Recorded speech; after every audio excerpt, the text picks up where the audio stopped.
6 Fascinating Facts About Emily Dickinson. Let's dive into the story of one of the most prominent U.S. poets of all time. Emily Dickinson is widely known as a reclusive poet, but her full story is much more complex. Not very reclusive, she maintained lifelong friendships through written correspondence, much like people who spend hours socializing online. She often included poems in her letters, and more than 250 of them were received by her inner circle. Thomas Wentworth Higginson, author of The Atlantic Monthly, who encouraged young people to write, received about 100 poems from her. In her 30s, Emily Dickinson stopped attending church, but it is not clear if this was due to a lack of faith.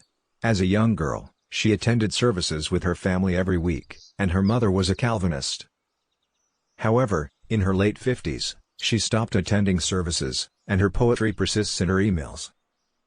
Emily Dickinson's father, Ward Dickinson, was an American member of Congress. While most of the family left after he overextended himself and lost the family's land holdings, he remained at Amherst and served as a general of the family's standing.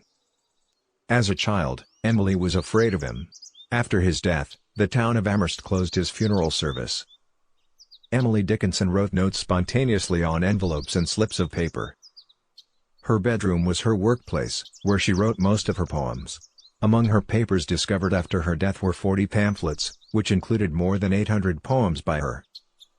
In all, she wrote nearly 1,800 poems. While she was alive, only 10 of her poems were published. Finally, Emily Dickinson's white dress was not unusual. In her late 40s and early 50s, she wore a white cotton dress with mother-of-pearl buttons, the usual attire for women in the house at the time.